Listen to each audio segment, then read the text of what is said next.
Hello viewers, আসসালামু আলাইকুম। সবাই কেমন আছেন? আশা করি সবাই ভালো আছেন। একটু আগে দেখছিলাম আমার কবুতর দুটো একদম খুব লাফালাফি ফালাফালি করছিল। তো এই মাত্র এসে দেখতেছি সুন্দর করে খাঁচার মধ্যে একখান টকাস করে ডিম দিয়ে দিছে। কিন্তু দুঃখ হলো ডিম যে দিল সেটা তো পেপারের উপরে দিল। কত সুন্দর একটা ঝাঁকা ছিল, ঝাঁকার উপরে দিতে পারতো না? আচ্ছা, দিল দিল ভালো কথা, এখন যে ডিমটা তুলে আমি ঝাঁকার মধ্যে রাখবো, ছেলেটা মারাত্মক লেভেলের ক্ষেপে আছে। ছেলেটা কিন্তু সাদার যে কালারটা সেটা হচ্ছে ছেলে, আর নিচে বসে আছে ম্যাডামটা, সেই ম্যাডামটা হচ্ছে মাইয়া।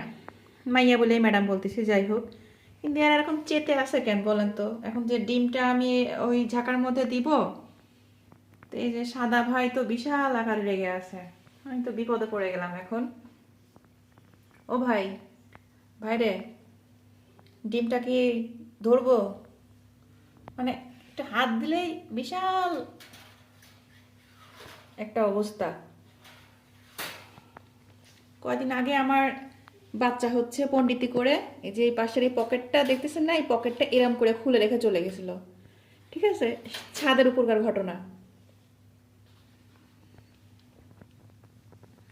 ইস, আমার তো এখন খুব কষ্ট হচ্ছে এই ডিমটা দেখে। যাই হোক গাইস, আমি কষ্ট মষ্ট করে ডিমটা দেখি তোলার ব্যবস্থা করি।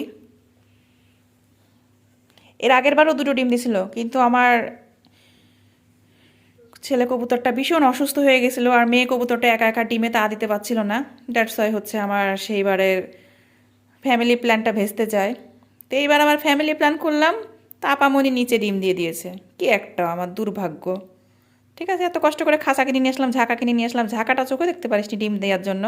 হ্যাঁ, তোকে নিচে ডিম পাড়া লাগলো। সবসময় তো অশান্তি সৃষ্টি করিস।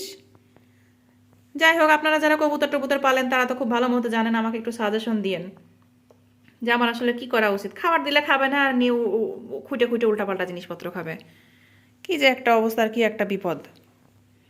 সো গাইজ, ভালো থাকেন আপনারা। আমি এখন এই ডিমের ব্যবস্থা করি, বন্দোবস্ত করি। সবাইকে আসলে শুভরাত্রি, যেহেতু এখন রাত হয়ে গেছে অনেক। আল্লাহ হাফেজ, বাই বাই, টাটা।